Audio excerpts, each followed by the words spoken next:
Yeah, Elijah and Edgar of Frolic, welcome to 69 Face of Rock. How are you guys doing today? marvelous. Doing fantastic. Excellent. So, what were the beginnings of Frolic? Oh man, I came back like in 2014, when I had an idea of wanting to start my own thrash metal band. Pretty hard, but we got it here now. So pretty insane. So Did you guys have any previous band experience at all? yes, I was actually like playing in punk bands when I was like 16 years old, and I met a good friend of mine who was like into thrash metal, and he showed me all these crazy riffs, and I was like, "What is this?" And Mhm. I was inspired by it and motivated to start my own band. And that was like probably like 2013, and eventually I was playing drums, and then I switched over to guitar because couldn't find any members. So I said, "You know what? I'm gonna do it myself." And it was not a very easy thing, transitioning from drums to guitar. It took a while, but I just kept going until like maybe like 2 years later, finally got some members, started playing shows, and then throughout the years, we've been kind of evolving with newer members and writing new stuff. So and we continue to do so to this day. Yep. I was in a black metal band in high school. Didn't do much for a number of years. Kind of stopped playing, and then I found my way back to my instrument. Started playing drums again in maybe 2017. Did a little work with Blind Illusion. Was in an indie band that my friends ran. I had started my own kind of side project, kind of two-piece, like progressive, kind of prog rock with like a hardcore tinge project, and all of that was going on. And then when COVID happened, it all stopped. And then a few months later, Edgar and I met up, and I auditioned to We play. ended up getting this guy. Yeah, I played drums in Frolic. This was not too long after I think our debut EP, Yeah. Cry the Demon, released. And then I remember I was at work on break because I knew about Frolic. I'd seen Frolic live, Yeah. and I remember when that record came out, when the EP came out, and remember spinning it and being like, "Whoa, this is intense, holy crap." And then little did I know that like maybe what 8 months later, something like that, I ended up in the band. Yeah, It was meant to be. I guess yeah. so, yeah. The craziest thing I will like to add real quick was that when we were in during the pandemic in 2020, when we were rebranding, we had lost two members, so we were kind of trying to find a drummer. And I had posted an ad on like the internet, like Craigslist, to try to like, hey, we're looking for a drummer, and we received a lot of emails from a lot of people, and this guy was the last guy I hit up, and he was like, I'm there, and everybody else was like, oh, it's too fast for me, I can't do it, and there's a lot of excuses. A lot of people reached out, so we took a chance with this guy to try and get something going on, because we were like, what is going on? We're trying to find a drummer and we can't find a freaking drummer. So thankfully we took a chance with this guy, and he came in, was ready. He kept putting in the work, and we're like, this guy's awesome. let's Oh. let's get him in the band. Hey, man, yeah, so eventually we kept with that. So he's been in the band for since 2020. It'll be 5 years, I think, later in the In a summertime. couple months, yeah. So that's what like we want to Wild like stuff. keep doing, keep progressing with the same lineup as of right now too, because we all have good chemistry. We all like really work well, and we want to keep going towards that goal. So that's like a big thing for us, to try to keep moving, evolving. Music's fun, but we definitely like to make it hard for us because it's a huge challenge. So Mhm. that's what it's done. Like that's what it's about. When you come from the Bay Area, you got to like really like, oh, oh, you're from the Bay Area. Oh, yeah. What do you got? What do Bay you Area got? thrash, man. Yeah. It's a label. It There's has some weight.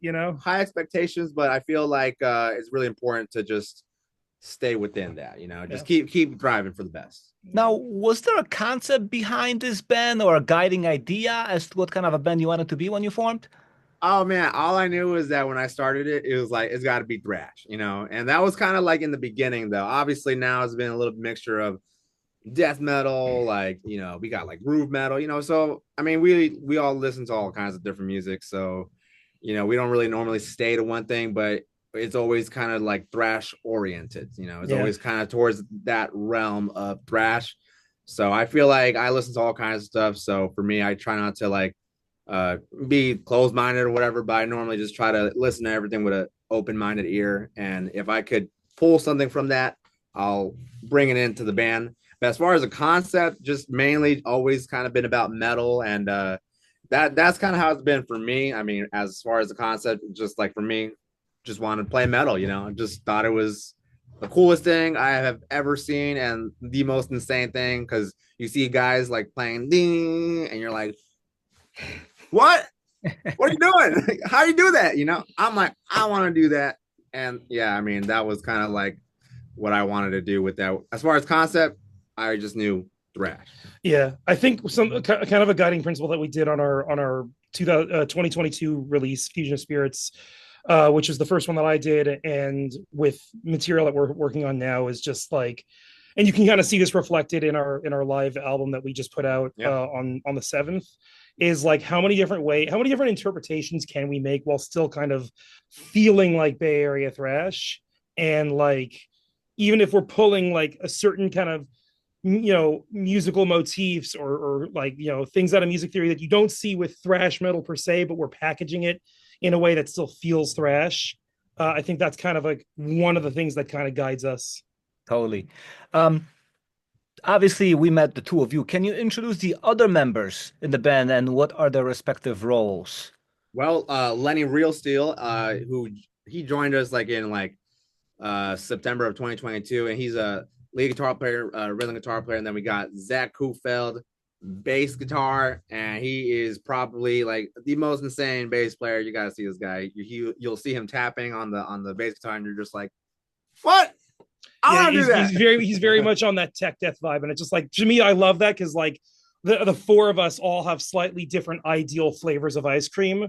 Like we all have a dessert type of metal. For me, it's like I like a lot of Black and Speed, like or Edgar likes a lot of kind of more epic stuff. You go more on the power side. Like Your Shred City Dragon Force, absolutely. Dragon Force, Zach is like an All Shall Perish guy. He messes with Arcspire. Lenny's favorite band is Pantera. Yeah. He loves chug driving things, and there's just like all these different flavors of ice cream. And if we can get and like what we try to do is we try to do that and filter it through this kind of vision of thrash, in some way that feels good, has the right level of silliness to it without being corny or like cringe or anything like that, and like just brings people together. We love live shows. We love stirring up the pit and giving people a good time in person. It's all about the good time. Why the name Frolic? Oh yeah, well, because originally the band was going to be called Phobophobia, and that was a reference to a Bay Area thrash band called Violence. But unfortunately, I found out that was taken, and so I was like, okay, well, let's go with Frolic. And the reason why is because there's a lot of bands that were doing this whole thing of like, there's another band called The Ultraviolence in a reference to the Death Angel album, The Ultraviolence, and so there's a band called Bonded by Blood in reference to Exodus's Bonded by Blood. So I thought, you know what? Let's do that. Let's do something like that. And then we just thought Frolic. That's a good name, right? And so it was also meant to throw people off because I remember when we played our first show ever, people were like, Frolic? What kind of band name is Frolic, right? And a lot of people thought we were some kind of indie hard rock kind of guys, and everyone's like, oh, I want to see, let's see what these guys sound like, right? And then we play, and everyone's like, what the heck? What? I want to do that, because they saw that, and they're like, I thought these guys were indie rock, so it completely throws everybody off, and no one really expects a name like Frolic to be thrash or anything. A lot of people just think, what is this? Is this like psychedelic funk? Is this, punk? So that's a lot of people wondering. So I feel like if we put a name out there like Frolic, throws people off, and they instantly just like, oh, I don't like them because of the name. But it's like, have you heard the music though? So at the very end of the day, it's not about the name, it's about the music, So I think a lot of people should look more into like, hey, this band name might suck or whatever, but the music's great, So yeah, but the thing is, the band name doesn't suck, because like I didn't even realize. So I'll be real, I didn't even realize that Frolic was based off of Frolic Through the Park. I didn't make that connection until a year after I joined the band, and then I was like, oh yeah, that makes a lot of sense. I just like the juxtaposition between extreme metal and frolicking, when in reality, like, I think, especially like with some of the new slam bands come out, how they got all the SpongeBob references, like clearly like there's a level of silliness that I think is kind of a good component to extreme metal, and just keeps the levity and kind of serves as that kind of reminder that we're here to have fun, and we're here to heal, and we're here to be together as a community when we're listening to live music. And I don't think extreme metal is any exception, and I just enjoy that. No. Good thing that Frolic in the Park, then the name Frolic was still available. Otherwise, it would have been called Act 3. Well, could have happened, We when we did our album release show in 2022, the show was titled Frolic Through the Parkside, because we were playing at a venue called the Parkside, which we will be playing very soon. In about a couple months, so we'll talk more about that later. But yeah, Act 3 could have been, All right. So in 2019, you released your first EP, Cry of the Demon. What response did that generate for you? Man, people liked it. I mean, I remember when that came out. That when it came out, it was definitely like it got around locally a lot. It definitely gave us something to work with at that time. So there was a lot of good responses, a lot of good reviews, and only 4 songs. I mean, it did take a while to finally put out together. But then once we released it, it was probably around November, and then 2020 came, and then the pandemic. So unfortunately, it felt like we couldn't really put those songs out. There wasn't much of a cycle there. So we didn't really have that opportunity to really demonstrate it. So, but I think we did that last year to, we put out a CD for it, and we were able to play those songs with the 2 original members from that era. So we made it more of a celebration to kind of honor that. And I think to this day, a lot of people do like that, that CD too, Cry of the Demon. Everyone, has, liked it and enjoyed it, as have we. So we still play those songs live. I enjoy them. I kind of play them a little bit differently than how they are on the studio, but that's been my thing for a couple of years, and people enjoy it, and so metal. Yeah, people are having a good time. We'll keep on supplying the good time for as long as we can. Metal. Yeah. Fantastic. It didn't stop there, because Fusion of Spirits was your first album that followed. What can you tell me about that record? Oh man, so so that was Elijah's debut, and that's right. We went into that studio as a 3-piece, so we didn't have a lead guitar player. So a lot of the solos I had to kind of come up with at the very last minute. But other than yourself, other than myself. Yeah. But when we were in that situation, we didn't really prepare. So there was a lot of things that we ended up having to, not necessarily scratch or whatever, but there's a lot of things that we had to just kind of be mindful of that, we weren't really prepared. That was kind of the wake-up call. We weren't really prepared, and I know Elijah had probably 2 days to drum. Yeah, we tracked 7 songs in 2 days, which is totally me thinking, oh, we were going to do one thing, and then me realizing, wait a minute, this is a good opportunity. Oh, I can totally do 7 songs. It'll be fine. That won't push me beyond my limits. And then we recorded 1 song the first day, and we had to track the other 6 the next day. And it was definitely an eye-opening experience. I think Andrew, who did that record and who did our live album that just came out, he did a lot. He did a lot to really push the sound of that record to the way it was. Andrew, Shout out Andrew Peacock, great engineer. Excuse my language. Now, were you able to do any touring on the strength of that album? No, not at all. We just mainly did our CD release show, but the following year we did a weekend run, so we were able to at least play some. We played Portland and Seattle, but yeah, it was a little thing. But we're trying to do something this year to hopefully, play all of those songs, and it's still in the works, nothing confirmed yet, but that is something that we would hope to do for the newer album that we come on out with. But that's if it's out by then, so you just never know, right? Yeah. So we leave it. Things are looking good though. It will happen. It will happen. Now, recently, and the reason for this interview actually, you have a live recording titled "Live at the Great American Music Hall," right? Oh, yeah. I understand it came from a very special show. Can you explain more? Oh yeah, well, it was with the mighty Death Angel. Oh my God, so it was pretty amazing. I was actually at a loss of words, because also with the the return of Forbidden, that was also another. Getting to play their first show in 11 years has been one of the things that I really cherish about a lot of the OG Bay Area thrash bands is a lot of those bands are still involved. We still are in contact with them, and so we got an opportunity to open Death Angel's show with Death Angel and Forbidden, and we took that, and then I knew that it was going to be live streamed, because Death Angel live stream every show, and Ted Aguilar of Death Angel. I was talking to him about the camera setup because I was just curious, and he was like, if you want, you can have the footage if you don't release it for a while. And I was like, oh my God, thank you. So I jumped on that opportunity, and that's why we edited together a full version of this video that goes along with the audio that we have up on our YouTube channel. Yeah, metal. And so yeah, and I'm really excited about it because it really kind of shows our evolution from Fusion of Spirits. And Andrew also mixed this live album, and you can see how he was able to capture the way our sound has evolved and how we think about our sound has evolved. So it's like, from my own perspective, I'm hoping that people see this and they're like, okay, wow, this band's like on a trajectory. There's like a thing happening, and we're going to a place, and we're hoping to reveal more about what that place is in the coming months. Yep.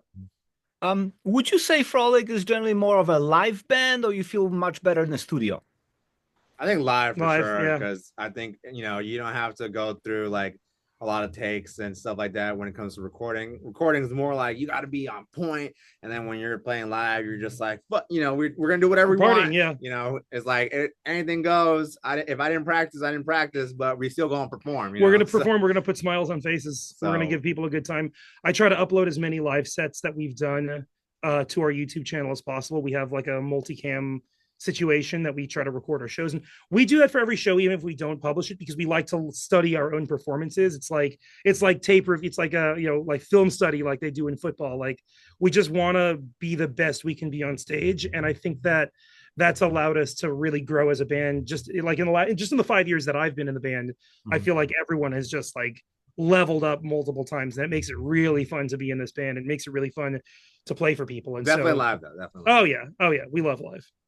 Yeah, I watched some of your videos, and live, you guys are a beast on stage. Thank you very much. Thank you. You mean a demon? No, I was kidding. That too. I crack myself up sometimes. Sometimes I just be sitting myself in my room, and I'm like, oh, no, just kidding. Now, you mentioned something about the next studio record. So, are any new songs being written? Yeah, we already got them down, and we're actually right now in the studio. Right now, we're actually like recording. Zach and Lenny are in another building a couple miles away. They're tracking as we speak. Yeah, we already have artwork, and we have songs, and we're hoping to try to get it done like within the next few months, and hopefully have it out by July or June. It just really depends on how fast we can move. And I mean, everything's already there. We just got to put it together, but like we're working with our good old friend Ivan Garcia, who also recorded Cry of the Demon.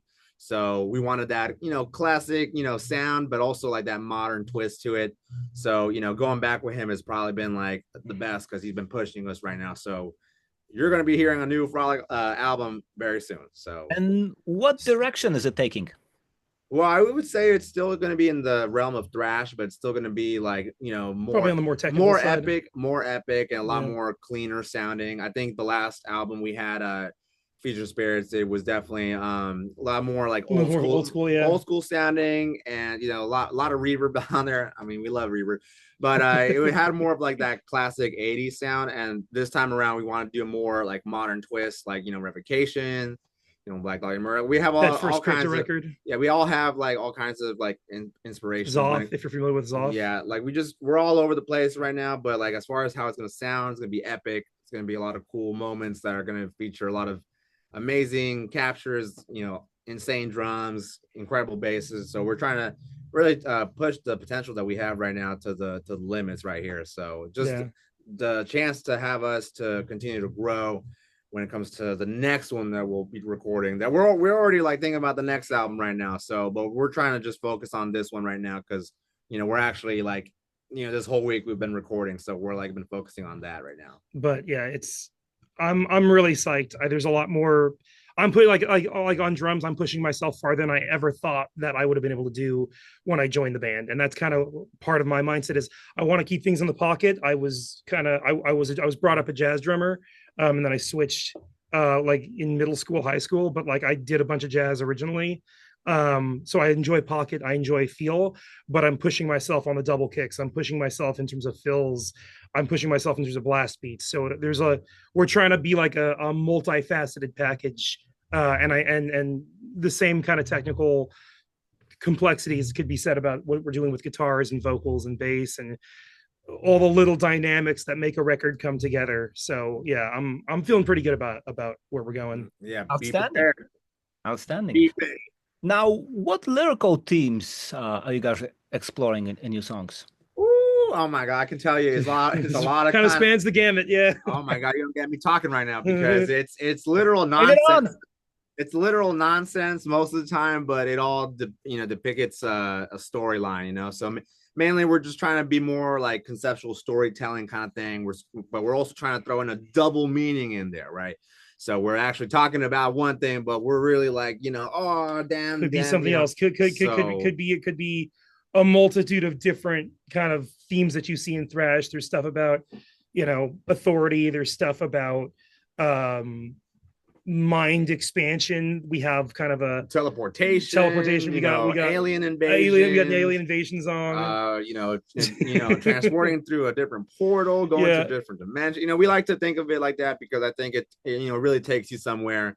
We got kind of a breakup song. We got kind of one that's like a little bit on the more like, but it also like is worded to be vague enough to where it could mean a bunch of different things. It could represent a bunch of different feelings. It's not like a love song, but it's more of like of that vein, but we try to keep things vague enough so anyone can have their own interpretation. Yeah, mainly nonsense though. It's all about nonsense. At the end of the day, it's just, we're gonna just, we're having fun. Have lyrics there, whether, but for me, it's always when it all comes together, that's the main thing for me, but it will still add to the music, Yeah. Finally, looking at the big picture, and you have been looking at the big picture, what would you like to achieve as a band? Man, make it to the top, like as far as like achieving, just we got to be the next future, feel like just keep going towards greatness and take it as far as possible. I feel like we've already done so much in the past 10 years already, and it's good to reflect on it. Obviously, I think we're still young, there's so much more room for improvement, but definitely to try to be, one of the greats, just keep on producing really good music and having a good attitude, even if we don't make it that far, I'm actually like really happy with what we have achieved so far. To look back at the show, like a couple years ago, opening up for like Suicidal Tendencies, Forbidden, Warbringer, Death Angel. It's been pretty awesome. We just want to continue that. And I feel like, we're already doing a lot of cool things. A lot of people are saying that, oh my God, we got friends like, oh my God, you're a big rock star. And it's like, oh, well, it's not really like that. It's cool that you think that way, but I feel that there's still much more. Move this cab. Yeah, there's still much more. Yeah, it's like, oh, and you got rent to pay. Yeah. So and you got to pay rent on the studio. So if it comes to a point where I wouldn't need to work anymore and I could just rely on music, then that for me would be like, yeah, I'm pretty sure I would have already achieved it. But we're happy that we're doing it, and I feel like that's good enough for me. I feel like I already won. I don't need to. We're having fun. I don't need to, make money with this band. I love it because I'm not really good at anything else. So this is what I like to do. So I could say the same thing for this guy. I was about to say. Yeah. I could say the same. Looking around at my. I could say the same thing for everybody else in the band because we're all just happy that we're doing it. We didn't expect to be opening up for big bands. I just said, hey, I want to start a metal band. And then here we are. Like, oh, wow, now we're, here. So, it's just all about having fun and just like taking it as far as you can. Cause the more you do, like it will happen. Yeah. I would have been content with a Tuesday night gig at a bar when I restarted kind of my musical journey. I did not have opening for Suicidal Tendencies on my to-do list. When we were approached about that, like I might have had to scream in my car for a bit. It was not part of the plan, but yeah. Hey, you know what? Hey, every moment is a blessing, right? Sky's the limit, guys. Yeah. Sky's the limit. Elijah and Edgar, it was fun speaking with you. Thank you so much for taking the time, and good luck with the band. Thank you so much, Mark. Take it easy. Have a great rest of your day. And stay metal. Stay metal.